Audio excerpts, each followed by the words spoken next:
मिथिलेश, आप लगातार चर्चा करते रहिए मिथिलेश, लेकिन उससे पहले जरा जिस ढाबे से गिरफ्तारी हुई है या जिस ढाबे पर सरेंडर करने की बात कही जा रही है, उनका क्या कुछ कहना है वो जरा सुनवा देते हैं। क्या नाम है भाई साहब आपका? साहिल यादव। कौन सी जगह है ये? आकुशपुर, गाजीपुर जिले में गाँव आकुशपुर पड़ेगा। क्या कैसे मामला था ये का एक लेडीज पकड़ी गई है कैसे? ये रात का 1 बजे का बात है। दुकान पे वो आई थी और रोते टाइम बोल रही थी कि भैया कॉल करना है घर पे। उसके बाद हम अपना मोबाइल दिए, वो अपने घर पे कॉल की। उसके बाद हम बोले आप वहाँ पर जाके बैठ जाइए। पुलिस को कॉल किए, पुलिस आई। उसके बाद वो पुलिस लेके गई है। इतना ही बात है। और ये केस मध्य प्रदेश का जो सोनम और राजा रघुवंशी का वो वाला था, अपहरण का। अच्छा, तो ये अकेले थे कि और लोग भी थे? नहीं, अकेली थी। ये कहाँ से आ रही थी और किधर जाने के लिए कह रही थी? यहाँ तो इधर से रही थी, कहाँ जाने के लिए इसका हमको नहीं पता है। ये सब नहीं बताई, सिर्फ आपसे नंबर मांग के? नंबर नहीं, मोबाइल मांगी थी। मोबाइल मांगी, फिर नंबर उड़ा दिया गया कि नंबर है? इनका उनके फैमिली का नंबर है।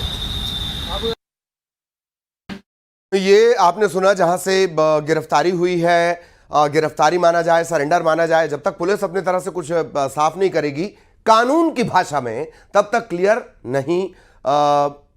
तक ये क्लियर नहीं हो पाएगा। अभी बहुत सारी कानूनी औपचारिकताएं हैं। मसलन यूपी से ये गिरफ्तारी है और अब transit remand Meghalaya police Sonam के लेगी। मिथिलेश के पास भी कुछ अपडेट है, सीधा मिथिलेश के पास लिए चलेंगे। मिथिलेश, कंटिन्यू। देखिए, इस वक्त हम उनकी माँ के साथ ही मौजूद हैं और क्या कुछ कह रही हैं उनसे सीधे बातचीत करेंगे। और चलिए बात करता मैं जैसे खुल के बात कर रही थी राजा से कि बेटा वीडियो भेजो, कि तुम वहाँ की लोकेशन डालो, कुछ भी करो। तो बोले अभी थोड़ी देर बाद नेटवर्क की प्रॉब्लम है। मेरा जब दूसरा वाला बेटा गया तो वहाँ हर जगह नेटवर्क था, हर जगह। हम इससे भी बात करते थे, विपिन से वीडियो कॉलिंग पे बात करते थे। मोबाइल बंद करा देती थी राजा का और लोगों को लोकेशन भी दे रही थी लगातार सोनम। राजा का 22 तारीख से फ़ोन बंद था, क्योंकि मैं राजा को पहले फ़ोन लगाती, फिर सोनम को फ़ोन लगाती।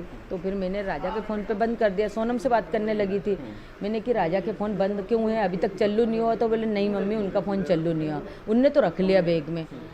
तो ये किसने बोला होगा? सोनम ने बोला होगा तुमको कितनी बात करनी, इससे कर लो।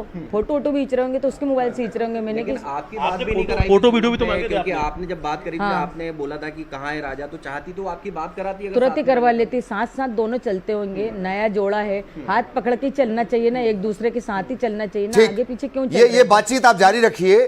ढाबे वाले ने क्या कुछ कहा एक बार फिर हमारे दर्शकों को सुनना चाहिए। मिथिलेश, आप कंटिन्यू रहें। क्या देखा था? अपना नाम बता दीजिए। मेरा नाम साहिल यादव है। साहिल, क्या हुआ था कल? पूरी घटना क्या थी, विस्तार से बताइएगा हमको। एक्चुअली हम यहाँ दुकान पे थे, उधर आगे फैमिली मेम्बर कुछ लोग बैठी थी और फिर वो लेडीज़ आई, मेरे से बोली कि भैया मोबाइल दीजिएगा, कॉल करना है। उसके बाद मैंने अपना मोबाइल दिया, उन्होंने अपने फैमिली मेम्बर को कॉल किया और बात कर रही थी। फिर उसके बाद वो अपने भाई से बात करते टाइम रोने लगी। उसके बाद कुछ देर बाद वहाँ बैठे थी वो। फिर उसके कहाँ पर, आप बताइए कहाँ पर वो बैठी हुई थी? कहाँ पर? इस जगह पर आप आए, हमारे साथ आए, साहिल हमारे साथ आ रहे हैं और बता रहे हैं कि सोनम रघुवंशी कहाँ पर कल रात में बैठी थी। ये जो चौकी लगा है वो चौकी मतलब गिरा था वहीं पे, तो वो बैठी थी। उसके बाद ये एक चौकी रखी थी जिस पर सोनम रघुवंशी बैठी थी। क्या वो अकेले बैठी हुई थी, उसके साथ कोई और भी था? नहीं, अकेले बैठी थी और कोई नहीं था उनके साथ। वो बिल्कुल अकेली थी, उसके साथ कोई सामान वगैरह? जी नहीं, कुछ भी नहीं था। कुछ नहीं था। कोई हैंड बैग, कुछ पर्स, कुछ चीजें? कुछ भी नहीं। अच्छा, बैठी थी तो उसके बाद उसने आपसे क्या कहा? वो मतलब कुछ बोल नहीं रही थी, सिर्फ रो रही थी। उसके बाद मैंने पुलिस को कॉल लगाया 112। उसके बाद पुलिस वाले आए, उनसे पूछताछ किए, फिर वो ले गए अपने साथ। आप बता रहे हैं उसने अपने कुछ रिलेटिव से, रिश्तेदारों से बात की? वो बात की थी, बट नहीं पता क्या वो बात की थी। कुछ देर ही बात की थी आपने। क्या उसके पास मोबाइल था? जी नहीं था। तो कैसे उसने बात की? आपसे मोबाइल मांगा उसने? हाँ, मेरे से मोबाइल मांगा। तो उसके बाद क्या हुआ? आपने पुलिस को कॉल की, पुलिस आई, उसके बाद क्या हुआ? पुलिस आई, फिर उन्होंने उनसे पूछताछ किया, फिर उनको लेके चली गई, बस। आपसे पुलिस ने कोई बात की, कोई पूछताछ आपसे भी की? जी नहीं, वही पूछ रहे थे जो अभी हम आपको बताएं, वही से पूछ रहे थे। क्या हम पूछ रहे थे? यही पूछ रहे थे कि वो किधर से आई थी, क्या कर रही थी, अकेली थी, मतलब उनके साथ कोई था या नहीं था, बस इसी सब। क्या उस समय अन्य लोग भी आपके इस दुकान पर, इस ढाबे पर थे? और कस्टमर लोग थे, वो लोग भी। क्या आपको पता था कि ये युवती कौन है, कैसे है, यहाँ तक आई है? कुछ आपने कुछ पूछताछ उससे करने की कोशिश की जब तक पुलिस नहीं आई? हाँ, उनसे पूछे तो वही बता रही थी कि मेरा शादी 11 मई के आसपास हुआ था, फिर हम गए थे मेघालय घूमने। उसके बाद उनका मतलब अपहरण कुछ हुआ था, बोल रही थी कि सोना गहना ये जो भी था चोरी हो गया था। उसके बाद उनके पति को उसी जगह मतलब किसी ने मार दिया था और वो बेहोश हो गई थी, ऐसे ही बता रही थी। फिर यहाँ पे कैसे हैं उनको ये नहीं पता था, और ज़्यादा पूछने पे वो मतलब चिड़चिड़ापन हो जा रहा था उनको। आपको उन्होंने अपनी ये कहानी बताई थी जी हाँ, यही कहानी। कि उनके साथ ऐसी ऐसी घटना हुई, लूटपाट हुई, उनके पति का कत्ल हुआ? हाँ, इसके बाद एक अंकल बैठे तो वही बताए कि ये ऐसा ऐसा केस है, तो फिर हम भी यूट्यूब पे सर्च मारे, फिर पता चला ऐसा केस है। और आपकी स्क्रीन पर इस वक्त का बड़ा बयान, मेरी बेटी बेगुनाह, सोनम के पिता का यह कहना है। इस वक्त की सबसे बड़ी खबर न्यूज़ 18 पर। मेघालय सरकार पहले दिन से झूठ बोल रही है। दरअसल मेघालय सरकार की तरफ से ही यह क्लियर किया गया है। अब बड़ा बयान जो सोनम के पिता दे रहे हैं, मेघालय पुलिस ने यह कहानी बनाई है, मनगढ़ंत ये कहानी है। सोनम के पिता का बयान, मेरी बेटी बेगुनाह है।